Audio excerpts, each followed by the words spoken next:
Bhaskar is always on right track. That is why Fast Track Taxi app உடனே download பண்ணுங்க. அமைச்சர் பொன்முடியை கண்டித்து ஈரோட்டில் அதிமுக முன்னாள் அமைச்சர் செங்கோட்டையன் ஆர்ப்பாட்டத்தில் ஈடுபட்டார். அது குறித்த காட்சிகளை பார்க்கலாம். கூடுதல் தகவல்களை செய்தியாளர் சுப்பிரமணியிடம் கேட்கலாம். சுப்பிரமணி, அமைச்சர் பொன்முடியை கண்டித்து ஈரோட்ல செங்கோட்டையன் ஆர்ப்பாட்டத்தில் ஈடுபட்டு இருக்கிறார். என்னென்ன கண்டன விமர்சனங்களை அவர் முன்வைத்தார்? வணக்கம் தளபதி. கோபிச்செட்டிப்பாளையம் பேருந்து நிலையத்தில் அதிமுக ஈரோடு புறநகர் மேற்கு மாவட்டம் சார்பில் பெண்கள் குறித்து அவதூறாக பேசிய அமைச்சர் பொன்முடியை கண்டித்து கண்டன ஆர்ப்பாட்டம் நடைபெற்றது. இந்த ஆர்ப்பாட்டத்தில் முன்னாள் அமைச்சர் கே செங்கோட்டையன், பவானி சட்டமன்ற உறுப்பினர் பன்னாரி, முன்னாள் பாராளுமன்ற உறுப்பினர் சத்யபாமா ஆகியோர் கலந்து கொண்டு அமைச்சர் பொன்முடிக்கு எதிராக கோஷங்களை எழுப்பிய ஆர்ப்பாட்டத்தில் ஈடுபட்டனர்.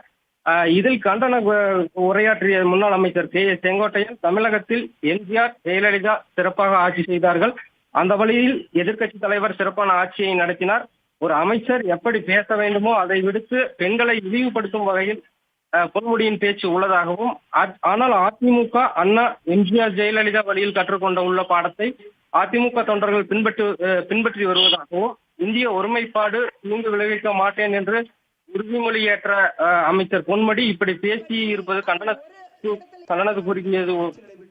கண்டனத்துக்குரியது எனவும், அவர்கள் இது போன்ற கீழ்த்தரமாக நாம் விமர்சனம் செய்யக்கூடாது எனவும், அமைச்சர் மக்களை பற்றி கவலைப்படாமல் பேசி வருகிறார், இதற்கு முற்றுப்புள்ளி வைக்க வேண்டும் என்றுதான் அதிமுக போராட்டத்தை உள்ளது. இது போன்ற சட்டமன்ற தேர்தலில் போட்டியிடும் போது டெபாசிட் இழக்க மக்கள் பதில் கொடுக்க வேண்டும் உள்ளிட்ட கோரிக்கைகளை வைத்து கண்டன குரல் எழுப்பப்பட்டது.